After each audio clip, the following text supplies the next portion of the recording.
প্রিয় দর্শক বন্ধুরা, আশা করি সবাই ভালো আছেন। আমিও ভালো আছি। আজ আমি তৈরি করব শিম দিয়ে চপ। অনেকেই কিন্তু অনেক রকম চপ খেয়েছেন, তাই আমি শিমের চপ তৈরি করছি। এই জায়গায় শিম নিয়েছি, শিমের দুপাশ কেটে বাদ দিয়ে দিচ্ছি, আর শীতটা আমি ছাড়িয়ে নেব। নিয়ে নিচ্ছি আমি দুটো আলু সিদ্ধ করা। আলুগুলো আমি আগেই সিদ্ধ করে নিয়েছি। এরপর আমি শিমগুলো একটু ভাপিয়ে নেব। গ্যাস জ্বালিয়ে আমি কড়াই বসিয়ে নেব। এরপর দিয়ে দিচ্ছি আমি জল। এর মধ্যে দিয়ে দেবো আমি সামান্য নুন। জলটা যখনই গরম হবে দিয়ে দিতে হবে কেটে রাখা যে শিমগুলো, সেই শিমগুলো দিয়ে আমি 2 মিনিটের জন্য ঢাকা দেব। আঁচটা কিন্তু একদম কম দিয়ে রাখবো। 2 মিনিট পর ফিরে আসব, দেখছি শিমগুলো ফুটছে। এরপর আমি একটা ঝাঁঝরি হাতার সাহায্যে একটা পাত্রে আমি শিমগুলো তুলে নিচ্ছি। তুলে নেওয়ার পর ওই পাশে কিন্তু আমি একটা বোল নিয়ে নিচ্ছি, আর সিদ্ধ করা যে আলুগুলো সেইগুলো আমি একটু গ্রেট করে নেব। আপনারা ইচ্ছা করলে হাতেও কিন্তু চটকিয়ে নিতে পারেন। এই পাশে আমি গ্যাস জ্বালিয়ে একটা কড়াই বসিয়ে নেব। দিয়ে দিচ্ছি আমি 1 টেবিল চামচ সরষের তেল, আর দিয়ে দেবো আমি হাফ চা চামচ জোয়ান। জোয়ানটা একটু লাল লাল হয়ে আসবে, দিয়ে দিতে হবে সামান্য রসুন কুচি। রসুন কুচিটা দেওয়ার পর দিয়ে দেবো আমি হাফ চা চামচ আদা কুচি। আদা কুচি আর রসুন কুচি একটু নাড়াচাড়া দিয়ে কাঁচা ঝাঁসটা আমি কাটিয়ে নেব। একটা মাঝারি সাইজের গ্রেট করা পেঁয়াজ দিয়ে দিচ্ছি। একটু নাড়াচাড়া দিয়ে একটু ঝাঁসটা কাটিয়ে নেব।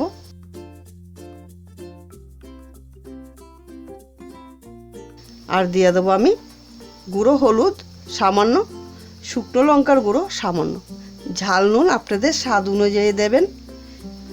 দিয়ে দিচ্ছি আমি সামান্য গরম মশলার গুঁড়ো।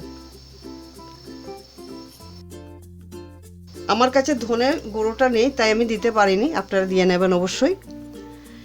এরপর আমি গ্রেট করা আলুটা দিয়ে দিচ্ছি, আর স্বাদ মতো নুন দিয়ে দিচ্ছি। নাড়াচাড়া দিয়ে জলটা কিন্তু আলু শুকিয়ে নেব। জলটা শুকানোর পর দিয়ে দিচ্ছি আমি ধনে পাতা কুচি। ধনে পাতা কুচিটা দিয়ে আমি আর 30 সেকেন্ডের মতো নাড়াচাড়া দিয়ে মিশিয়ে নেব। এরকমভাবে সমান করে মিশিয়ে নিতে হবে, সব জায়গায় যেন ধনে পাতাটা মেশে। পুর কিন্তু আমার একদম তৈরি।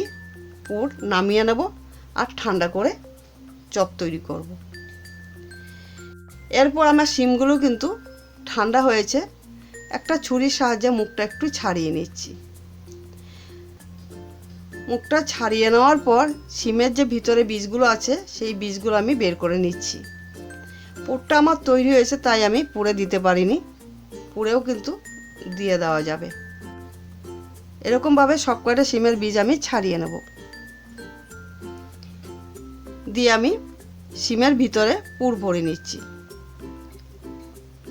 এরকমভাবে পুরগুলো ভরে সুন্দর করে শেপ করে নিতে হবে, আর একটু চেপে দিতে হবে।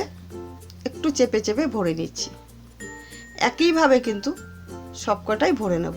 আমি আরেকটা শিমে পুর ভরে দেখিয়ে দিচ্ছি। এটা যে কতটা টেস্টি, না খেলে কিন্তু আপনারা অবশ্যই মিস করবেন। এখন কিন্তু বাজারে প্রচুর শিম পাওয়া যায়, অবশ্যই শিম দিয়ে চপ তৈরি করে খাবেন। এরপর নিয়ে নিচ্ছি আমি একটা বোল। নিয়ে নিচ্ছি আমি হাফ বাটির মতো বেসন নেব, আমি কিছু জোয়ান, স্বাদ মতো নুন, সামান্য গুঁড়ো হলুদ। ভালো করে সবকটা একই সঙ্গে মিশিয়ে নিচ্ছি। সবকটা মেশানোর পর এর মধ্যে দিয়ে দিতে হবে জল। জলটা কিন্তু মনে রাখতে হবে ঠান্ডা দিতে হবে। ঠান্ডা জল দিয়ে ভালো করে কিন্তু ব্যাটারটা ফেটিয়ে নিচ্ছি। একদম ভালো করে হালকা হয়ে যাবে যখন বেসনটা ফেটিয়ে ফেটিয়ে, তখন কিন্তু শিমগুলো ভরিয়ে ভরিয়ে তেলে ছাড়তে হবে। ওই পাশে তেল আমি গরম হতে দিয়েছি। তেলটা গরম হওয়ার পর ব্যাটারটা শিমে ভরিয়ে আস্তে আস্তে করে তেলে ছাড়তে হবে। আঁচটা কিন্তু মিডিয়ামে রাখতে হবে। মিডিয়ামে রেখে আঁচটা শিমের যে চপগুলো সেই চপগুলো আস্তে আস্তে তৈরি করে নিতে হবে। এই শিমের চপ দিয়ে সন্ধ্যাবেলা মুড়ির সঙ্গে চায়ের সঙ্গে দারুণ জমে যাবে। যারা খেয়েছেন তারা অবশ্যই জানেন কতটা যে টেস্টি, আর যারা খাননি তারা অবশ্যই বানিয়ে খাবেন। আর যদি ভালো লাগে অবশ্যই বন্ধুদের সঙ্গে ভিডিওটা শেয়ার করবেন। যখনই দেখা যাবে লাল লাল হয়েছে তখনই কিন্তু নামিয়ে দিতে হবে। চপগুলো ফুলে একদম টুপা টুপা হয়েছে, দেখতে যতটা ভালো হয়েছে খেতে খুব স্বাদ হবে। আমি আবার কটা করে দেখিয়ে দিচ্ছি। একইভাবে কিন্তু সব কটা শিমের চপ তৈরি করে নেব। আজ আমাদের সন্ধ্যাবেলা চায়ের সঙ্গে এই শিমের চপ দিয়ে পরিবেশন করা হবে। এক পিঠ যখন হয়ে যাবে তখন উল্টিয়ে দিতে হবে, আর আঁচটা কিন্তু মিডিয়ামে রাখতে হবে, বেশি আঁচ দেওয়া যাবে না। আমার রেসিপিগুলো যদি আপনাদের ভালো লেগে থাকে অবশ্যই আমার চ্যানেলটিকে সাবস্ক্রাইব, লাইক, শেয়ার করতে ভুলবেন না। আজ আমি এখানেই শিমের চপ তৈরি করে রান্না শেষ করলাম। আবার নতুন রান্না নিয়ে হাজির হব। ভালো থাকবেন, সুস্থ থাকবেন। ধন্যবাদ।